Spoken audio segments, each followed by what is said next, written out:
জগৎ বিখ্যাত মুহাদ্দিস হজরত আহমদ ইবনে হাম্বল রহমতুল্লাহি আলাইহি একবার বৃদ্ধ বয়সে হাদিস সংগ্রহে এক সফরে বের হলেন। একদিন এক মসজিদে মাগরিব আর ঈশার নামাজ আদায় করে তিনি চিন্তা করলেন ফজরের নামাজ পড়েই এই মসজিদ থেকে বিদায় গ্রহণ করবেন। কিন্তু মসজিদের রক্ষণাবেক্ষণকারী এসে তাকে বললেন যে রাতের বেলা মসজিদে থাকা যাবে না। নিরুপায় হয়ে তিনি বেরিয়ে পড়লেন। তখন শীতের রাত। হজরত আহমদ ইবনে হাম্বল রাদিয়াল্লাহু তাআলা আনহা হাঁটতে হাঁটতে এক বাজারে আসলেন। সেখানে তিনি এক যুবক রুটিওয়ালার দোকান খুঁজে পেলেন। তিনি যুবকের কাছে এসে অবাক হয়ে একটি জিনিস লক্ষ্য করলেন। যুবক রুটির খামির তৈরি করতে করতে বললেন আস্তাগফিরুল্লাহ। বেলুন দিয়ে রুটি বানাতে গিয়ে বললেন আস্তাগফিরুল্লাহ। ক্রেতার হাতে রুটি তুলে দিতে গিয়ে বললেন আস্তাগফিরুল্লাহ। টাকা নিতে গিয়েও বললেন আস্তাগফিরুল্লাহ। অর্থাৎ সব কাজেই যুবকটি শুধু পড়ছে আস্তাগফিরুল্লাহ।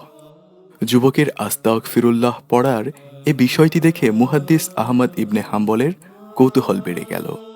যুবককে বললেন, হে যুবক, তোমার হয়েছে কি? আসার পর থেকে দেখছি তুমি কিছুক্ষণ পরপর শুধু পড়ছ আস্তাগফিরুল্লাহ আস্তাগফিরুল্লাহ। এবার যুবক বললেন, আমি সবসময় ইস্তেগফারের সঙ্গে আঠার মতো লেগে থাকি, আর এ আমলের ফলে আল্লাহ তাআলা আমাকে মুস্তাজাবুদ দাওয়াহ বানিয়ে দিয়েছেন। আমি দোয়া করলেই তা কবুল হয়ে যায়। এ জীবনে আমি হাত তুলে যত দোয়া করেছি, যখনই আল্লাহর কাছে দোয়া করেছি, আল্লাহ তাআলা তা কবুল করে নিয়েছেন।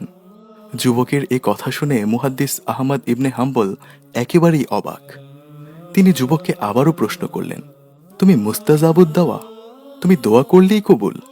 যুবক বললেন, হ্যাঁ, আমি দোয়া করলেই কবুল। তবে আমার একটা দোয়া এখনো কবুল হয়নি, সেটি ছাড়া আল্লাহ তাআলা আমার সব দোয়া কবুল করে নিয়েছেন। এবার মুহাদ্দিস আহমদ ইবনে হাম্বলের আগ্রহ কৌতূহল আরও বেড়ে যায়।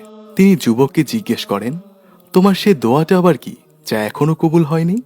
এবার যুবক রুটিওয়ালা বললেন, আমি আল্লাহর কাছে অনেকবার দোয়া করেছি যে, আয় আল্লাহ, আমি শুনেছি এ জামানার সবচেয়ে বড় মুহাদ্দিস, তার নাম নাকি ইমাম আহমদ ইবনে হাম্বল।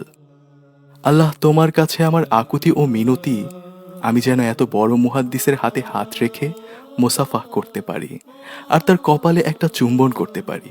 আমার এ দোয়া এখনো পূরণ হয়নি। আল্লাহ যে কেন আমার এই দোয়াটা কবুল করলো না তা আমি জানি না। এবার মুহাদ্দিস ইবনে হাম্বল আবেগপ্রবণ হয়ে গেলেন। তিনি নিজেকে আর ধরে রাখতে না পেরে চোখের পানি ছেড়ে দিলেন। তখন তিনি যুবককে বললেন, হে যুবক, আহমদ ইবনে হাম্বলের সঙ্গে দেখা করার জন্য তার দরবারে যাওয়ার দরকার নেই। তোমার এ দোয়াও আল্লাহ তাআলা কবুল করে নিয়েছেন। আহমদ ইবনে হাম্বলকে তোমার সঙ্গে দেখা করানোর জন্যই এখানে নিয়ে এসেছেন। আহমদ ইবনে হাম্বল তোমার কাছে ছুটে এসেছে। আমিই হচ্ছি আহমদ ইবনে হাম্বল। সুবহানাল্লাহ। ইস্তেগফার এমন এক ইবাদত যা মানুষকে আল্লাহর কাছে মুস্তাজাবুদ দাওয়াহ বানিয়ে দেয়। মুস্তাজাবুদ দাওয়াহ হলো এমন এক ব্যক্তি, যে ব্যক্তি দোয়া করতে দেরি, সে দোয়া কবুল হতে মুহূর্ত দেরি হয় না। আর মুস্তাজাবুদ দাওয়াহ হিসেবে নিজেকে তৈরির অন্যতম আমল হলো আঠার মতো ইস্তেগফারের সঙ্গে লেগে থাকা। উঠতে বসতে চলতে ফিরতে সদা আল্লাহর কাছে ক্ষমার নিয়তে আস্তাগফিরুল্লাহ আস্তাগফিরুল্লাহ পড়তে থাকা। আল্লাহ তাআলা আমাদের সবাইকে আমল করার তৌফিক দিন। আমিন।